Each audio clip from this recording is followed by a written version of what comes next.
स्नेहनील chart of teaching या चॅनलवरती आपल्या सर्वांचं स्वागत आहे. विद्यार्थी मित्रांनो, मुख्यमंत्री युवा कार्य प्रशिक्षण योजना म्हणजेच लाडका भाऊ योजना याबद्दलची जी माहिती आहे आणि जे अपडेट आहे ते अपडेट आपल्याला सांगतो आहे. विद्यार्थी मित्रांनो, आपल्याला माहिती आहे की नागपूर जिल्हा असेल, गडचिरोली जिल्हा असेल, विदर्भातील काही जिल्हे असतील, सोबतच पालघर सारखा जिल्हा असेल किंवा इतर जे जिल्हे असेल, काही जे विद्यार्थ्यांचे जे कार्यकाल आहे तो कार्यकाल 10 तारखेला संपत आहे, म्हणजे संपलेला आहे.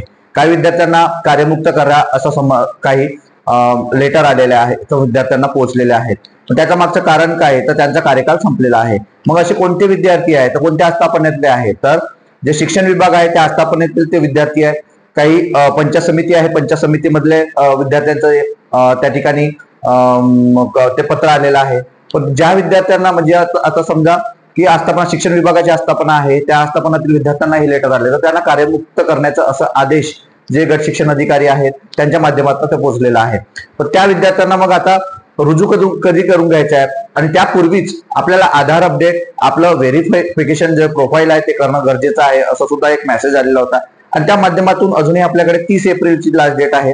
काही विद्यार्थ्यांचं अजूनपर्यंत काही आधार व्हेरीफाय झालेलं नसेल तर त्यांनी घाबरून जाऊ नये असा पण एक मी व्हिडिओ बनवलेला होता. कारण वरच्या लेवलला म्हणजे जिल्ह्याच्या इथून या सर्व गोष्टी मेंटेन केल्या जाते आणि त्याच माध्यमातून आपल्या विद्यार्थ्यांना कोणतेही घाबरण्याची गरज नाही. कारण आपल्याला माहिती आहे या अडचणी काही तांत्रिक अडचणी असतात, त्यामुळे आपल्या विद्यार्थ्यांना त्या नाहक त्रास होत असतो आणि विद्यार्थी त्या ठिकाणी ओटीपी जरी गेला तरी ओटीपी त्या विद्यार्थ्यांना येत नाही, फॉरगेट पासवर्ड केला तरी. ह्या ज्या समस्या आहेत या समस्याच्या माध्यमातून सोडवण्यासाठी विद्यार्थी मित्रांनो आपल्याला जे 30 तारीख आहे 30 तारखेची वेळ दिलेली आहे, मुदत दिली आहे. आणि आधार व्हेरीफाय किंवा आधार प्रोफाईल म्हणजे प्रोफाईल अपडेट यासाठी करणे आहे की ज्या विद्यार्थ्यांचा पगार पेंडिंग आहे, मानधन पेंडिंग आहे, मग ते मार्चचं मानधन असो, काही विद्यार्थ्यांचं फेब्रुवारीचे मानधन व्हायचं आहे, म्हणजे नागपूर जिल्ह्यातलं फेब्रुवारीचं मानधन झालेलं आहे.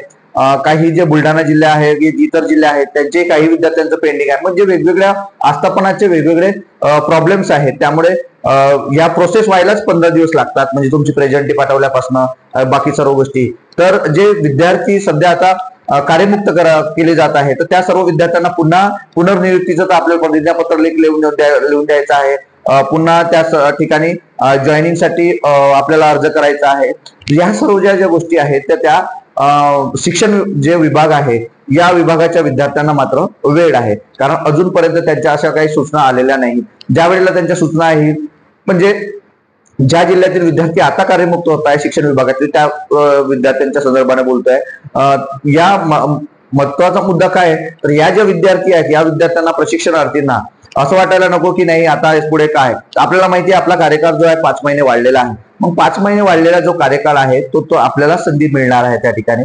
पण अजूनपर्यंत हे पोर्टल सुरू व्हायचं आहे, त्यामुळे नवीन जे विद्यार्थी येतील आणि आपली जागा बळकावतील असं नाही, कारण त्याच विद्यार्थ्यांना 5 महिने त्या ठिकाणी पुन्हा कार्यकाळ त्यांचा वाढणार आहे आणि त्या विद्यार्थ्यांना पुन्हा संधी मिळणार आहे.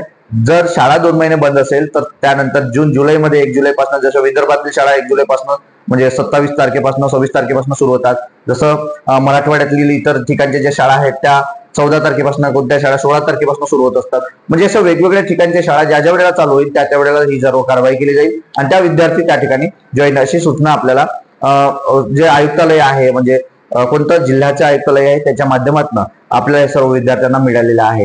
तर विद्यार्थी मित्रांनो, आधार प्रोफाईल अपडेट करणं किंवा आधार व्हेरीफाय करणं, तुमची प्रोफाईल अपडेट करणं ही मस्ट बाब आहे. कारण याशिवाय तुम्हाला पुढील जे मानधन आहे 5 महिन्याचं वाढलेलं जे 5 महिने आहे त्याचं मानधन मिळणार नाही, किंवा आता जे तुमचं पेंडिंग असलेलं मानधन आहे ते मिळणार नाही. म्हणून आवर्जून ते काम महत्वाचं असणार आहे विद्यार्थी मित्रांनो. ते महत्वाचं काम आपल्याला करायचं आहे, त्यासाठीच हे अपडेट बनवलेलं आहे. आणि आपले जर काही प्रश्न असतील, आपले जर काही सल्ले असेल तर आपण कमेंट बॉक्समध्ये नक्की कळवू शकता विद्यार्थी मित्रांनो, आणि आपण त्याचा स्वीकार करू आणि त्यानुसार आपण तुम्हाला जे काही मदत लागली किंवा तुम्हाला प्रश्नाचं उत्तर पाहिजे असेल तर आपण त्यानुसार सुद्धा व्हिडिओ बनवू. आपल्याला ही माहिती कशी वाटली नक्कीच कमेंट बॉक्समध्ये कळवा आणि माझ्या या चॅनलला सबस्क्राईब करा. धन्यवाद.